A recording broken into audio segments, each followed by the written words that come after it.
Damn wife, I told you not to call me at work unless it's important. On the other end of the phone, my husband yelled in annoyance, causing me to catch my breath for a moment. Right now, he's on an overnight business trip. He's busy with sales and has repeatedly told me how crucial this job is and to never disturb him. So I wouldn't keep contacting him unless it was something important. To think that the first thing he said after I finally got through to him was this: "I'm so angry I could boil over," being dismissed without even being heard, assuming it's nothing important. "It is important, actually," I replied. "Your mom?" "Shut up. If Mom needed something, she'd contact me directly. If you're the one calling, it can't be that important. It's trivial." I'm hanging up now. This is why women are so. He deliberately interrupted me loudly and hung up the phone, still grumbling. Unknowingly, I exhaled deeply, yet my heart wouldn't settle down. I gripped my phone, took several deep breaths, and finally calmed down a bit. I stared at the email screen for a while, then slowly closed my eyes. I wonder if he's never heard of the phrase, "dead men tell no tales." The email from my brother-in-law unmistakably informed me of my mother-in-law's passing. "My name is Regina. I'm a 32-year-old freelance web designer. I worked hard in my company during my 20s and finally went independent. Now I work from home while living with my husband. My husband's name is Kenneth. We met through a client I was working for at the time. We got along well and eventually, without any issues, started dating and got married. Kenneth was gentle and calm during our dating period, but once we got married, his attitude became increasingly cold. Even when I tried to have a conversation, all he would say was, "I'm tired," and then he'd just blankly watch TV, ignoring me. On his bad days, he would say, "You're lucky working from home at your own pace." At the office, no matter how much I dislike it, I have to talk to bosses and clients. "I envy you." You should at least make some effort in cooking since you have it easy. Indeed, working from home allows me to avoid office politics and work in peace, but it's unstable, as I only get paid based on output. There's always anxiety and pressure. It's tough. The atmosphere between us grew increasingly tense. I was anxious about our future life. There was a time when we even tried to have children. I hoped that having a child might make Kenneth more aware of his role as a father and perhaps mellow him a bit, and I wanted to have children before I got much older. However, that dream never came true. I did get pregnant once. It was a joyous occasion, but before even reaching the 6-month mark, I had a miscarriage. I still can't forget the pain from that time, the guilt of not being able to bear our child, though still a fetus. The loss of a precious life left me with an unbearable sadness. At times like this, I couldn't focus on work and spent every day crying and cooped up. The baby probably thought it was better to die than stay in your uncomfortable belly, my husband said, looking down on me with disdain. Man got to start all over again. What a drag. Seriously, can you even get pregnant still? His words were so lacking in delicacy that they wounded me deeply, shattering my heart even more. What saved me from rock bottom was my mother-in-law. Ever since we got married, I had a good relationship with her. She would come over to our house or exchange messages with me. We shared tips about recipes and cosmetics, maintaining a friendship-like relationship, albeit with some care. When she learned about my miscarriage, she grieved with me as if it were her own sorrow. When my husband blurted out in her presence, "What a defective product. Can't a woman even properly bear a child?" She exploded, grabbed him by the collar and commanded, "Kenneth, what are you saying? Blaming your wife for a miscarriage is unbelievable. Regina did nothing wrong. Sometimes it's just a whim of God, not learning that but only learning twisted character and how to speak nastily. I didn't raise you to be such a son." Seeing her defend me while my heart was being worn down by my husband's attitude somehow lifted my spirits. I felt deep gratitude and affection for the mother-in-law who stood up for me. When we were alone, she shared that she too had experienced a miscarriage before conceiving Kenneth. It had happened before she became pregnant with Kenneth. There was indeed a baby here, and I couldn't bear it. I was so sad and frustrated. I blamed myself back then. Medicine wasn't as advanced, and the causes weren't clear. They even said it might be the mother's fault. I was harshly blamed by my mother-in-law.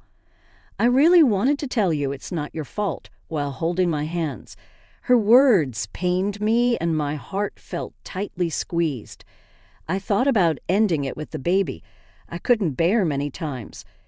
"Don't say that," I blurted out as she smiled gently. "It's okay. I'm alive now.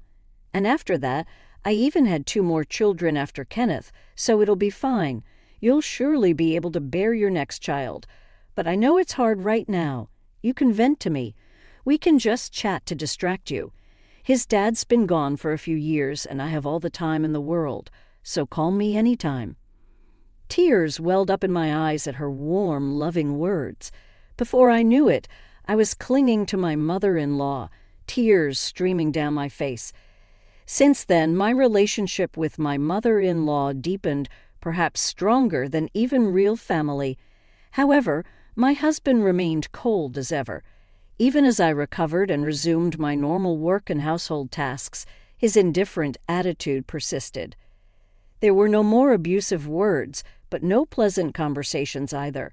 At home, his typical remarks were like commands to a servant. "I'm tired. Isn't there any dinner?" Or, after eating, "I have an entertaining meeting the day after tomorrow. Prepare some gifts," without bothering to clear the table. Otherwise, he mostly ignored me, treating me like I was just part of the background. I wonder if there was any point in continuing such a loveless marriage. On the other hand, I continued my relationship with my mother-in-law, exchanging messages and meeting a few times a month for tea or shopping. I was afraid to lose this relationship if I divorced Kenneth.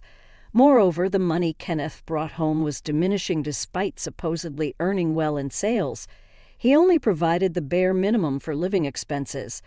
"You earn too, so this should be enough to live on, right?" He decided unilaterally without leaving room for discussion, almost as if saying, "I'm giving you money, so no complaints." There was no sudden lavish spending or signs of an affair, like lipstick on his shirts or business cards from nightclubs. He just kept saying work was busier with more demanding clients, increasing his business trips and time away from home. It was strange that he didn't suggest divorce despite treating me as if I were hair. As I adjusted to this frugal lifestyle over a few months and continued to work hard, my previous efforts began to be recognized, and more work came my way. Rates from longtime clients increased, and new projects kept coming through referrals. As my workload increased, my job began to take off. Naturally, my earnings increased, and if I kept up this pace, I might manage to save some money, even with the minimal financial support from my husband. One day, though, something happened.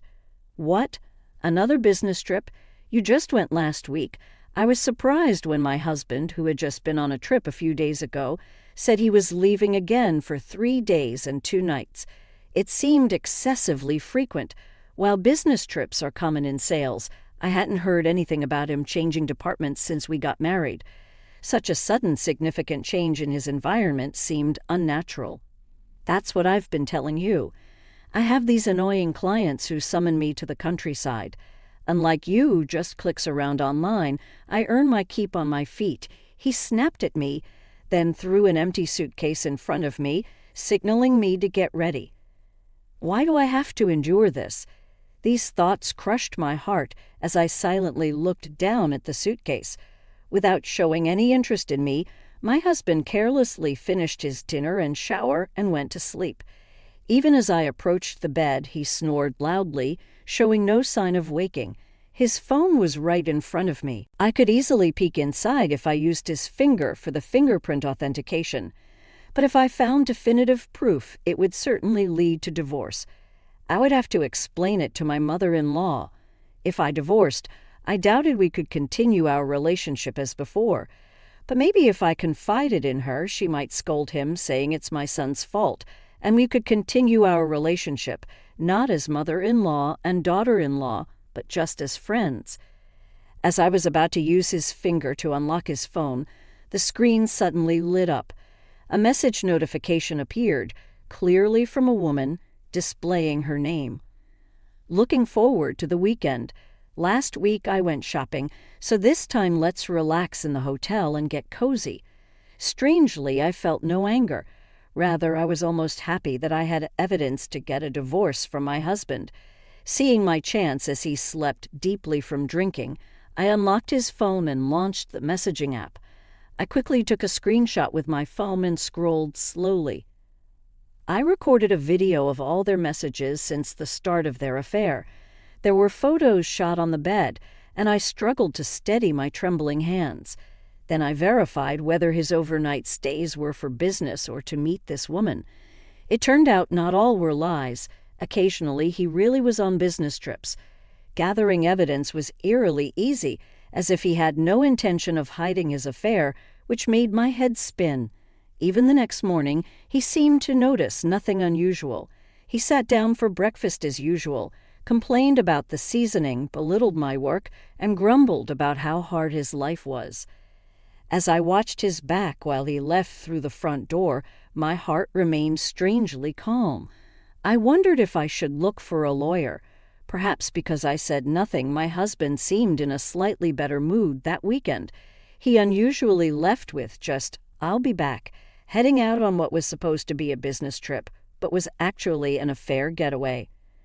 As I was tidying up the house and considering going shopping for dinner, I pondered my next steps. I received an unusual call on my phone. Kenneth has a brother and a sister. The call was from Kenneth's brother. My brother-in-law is married but lives with his parents to save money for a house.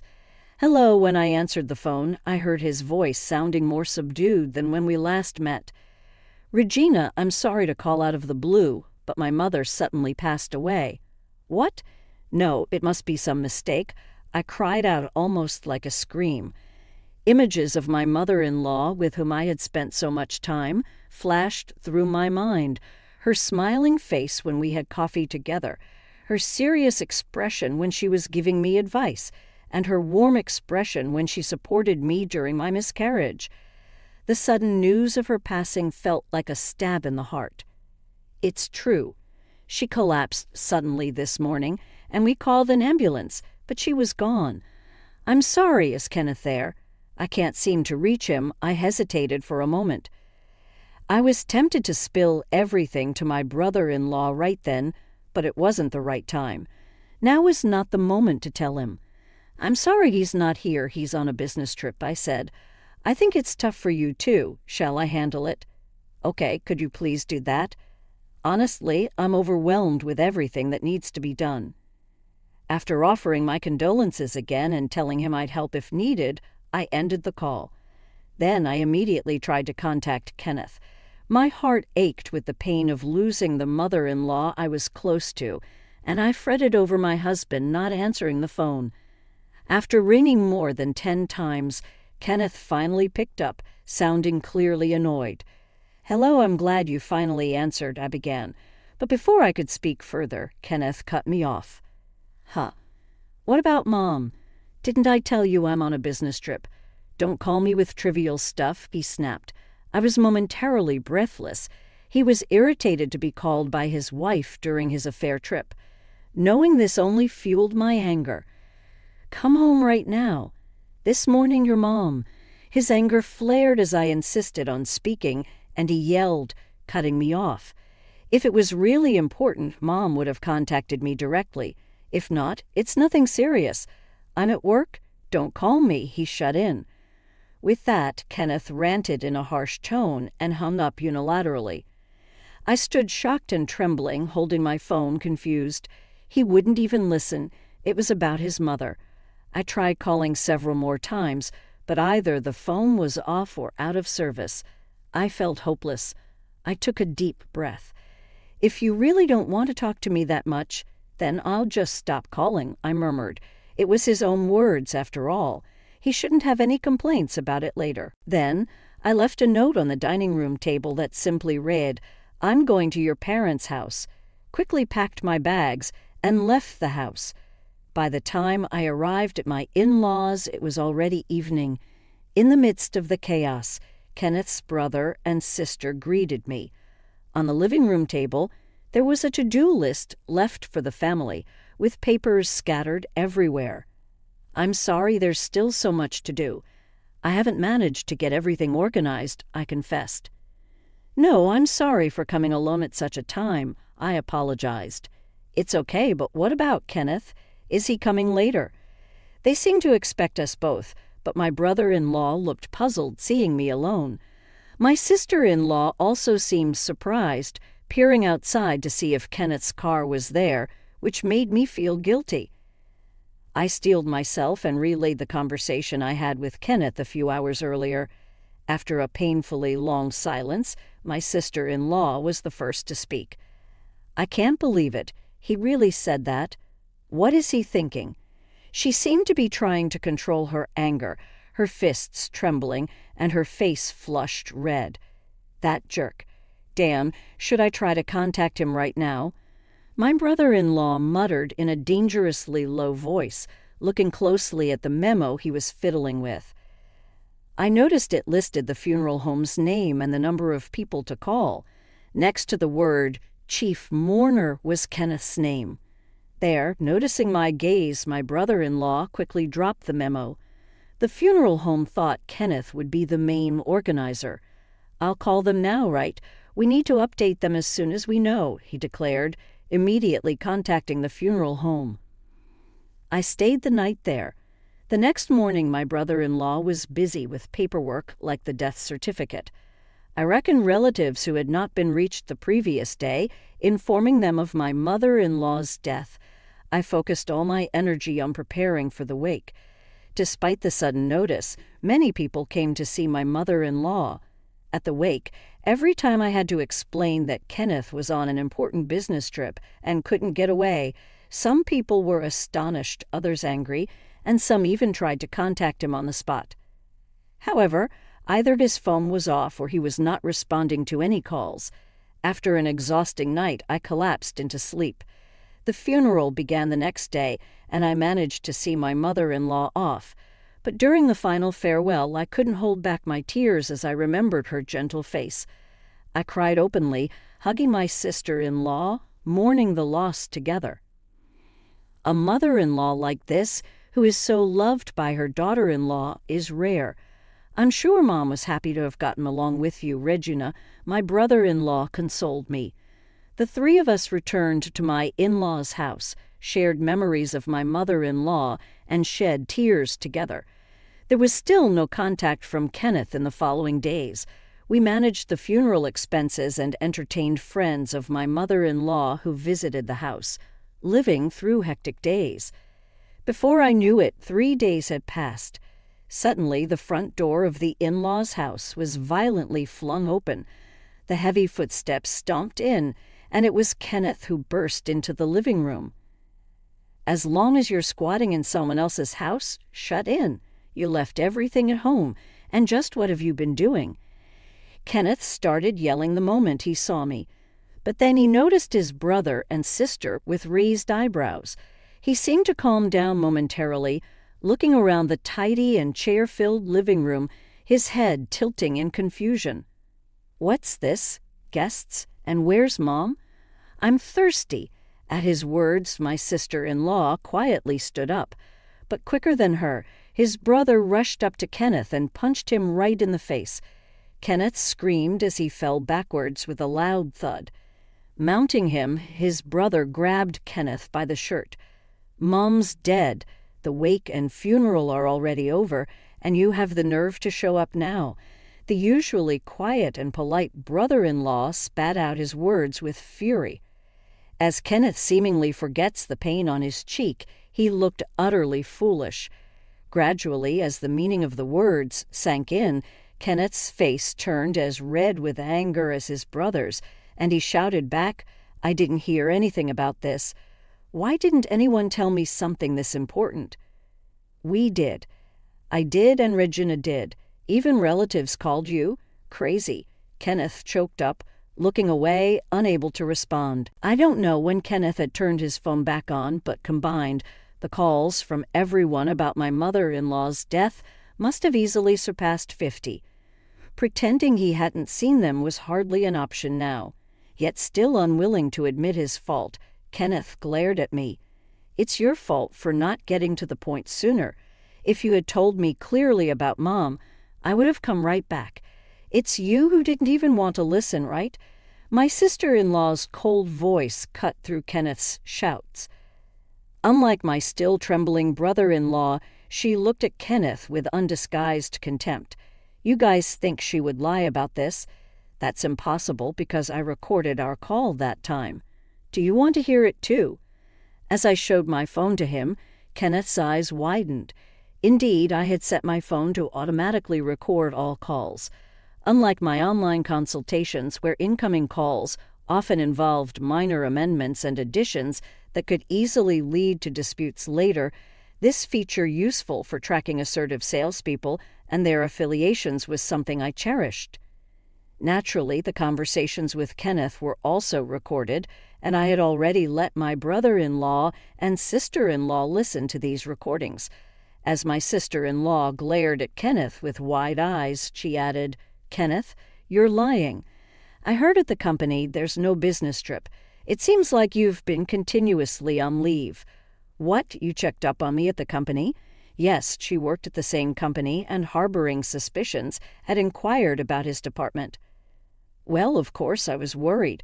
You're too busy to even come to Mom's funeral. Or is there something you're worried might come out if someone digs too deep?" Silence fell. Then my brother-in-law, looking pale, raised his head and gave Kenneth a severe look. "So, what have you been doing all this time? You took leave," Kenneth brazenly shouted back. "What do you mean, what, work?" "Work? There are entertainments." "I have to attend even if I'm on leave. You wouldn't understand." While Kenneth shouted, I turned on my phone.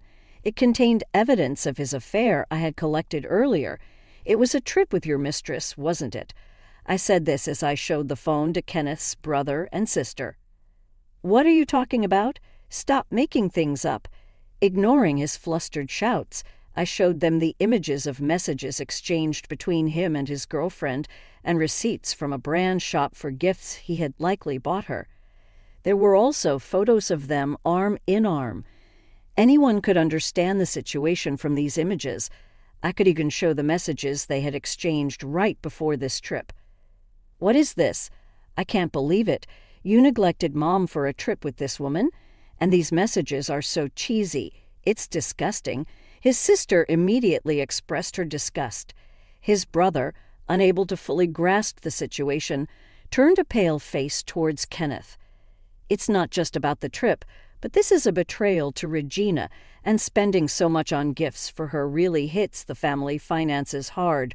For his brother, who was actively saving money, the financial issues were particularly pressing. Kenneth had been contributing almost nothing at home, instead spending it on his mistress, which was unforgivable to him.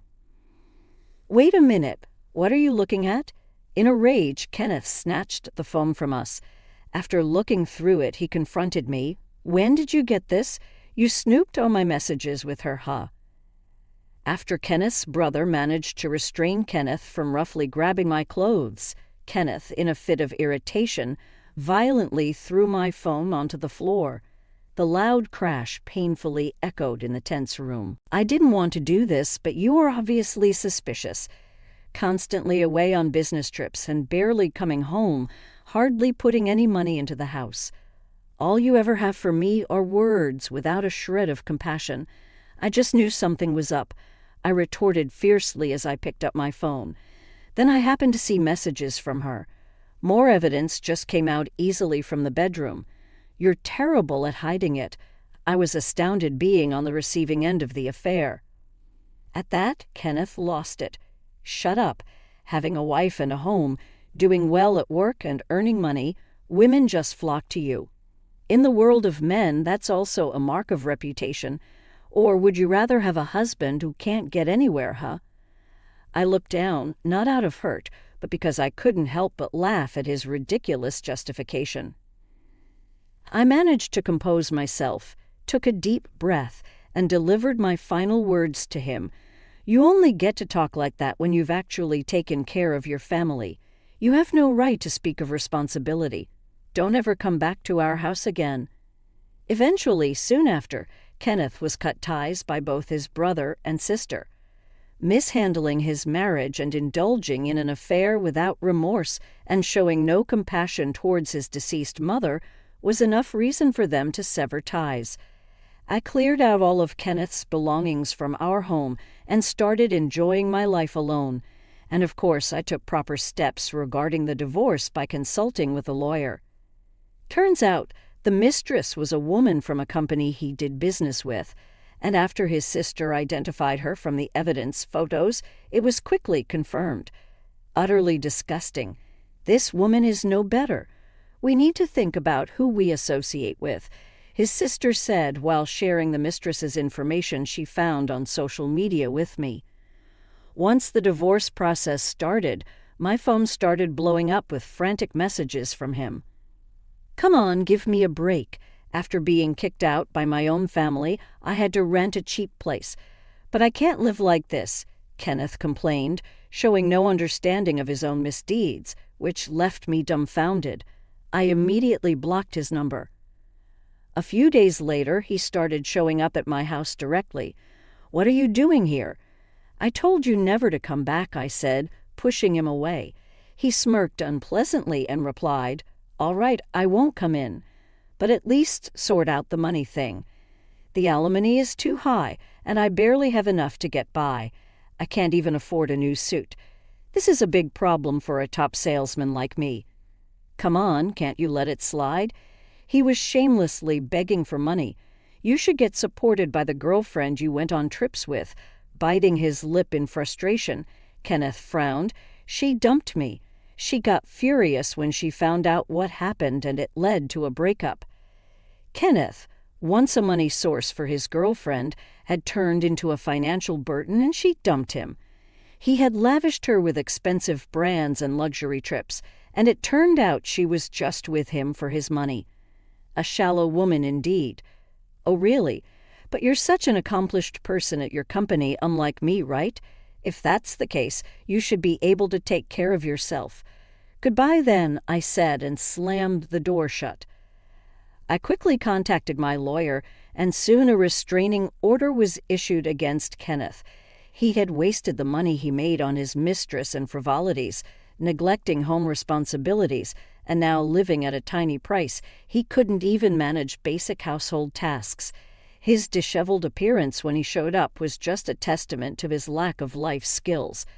Unsurprisingly, he couldn't maintain his job as a salesperson, and unable to cook, he constantly ate junk food, and his health deteriorated, leading to his dismissal a few months later, as I heard from his sister who worked at the same company. With no good job prospects and unable to land a stable position, he found himself in a dire situation.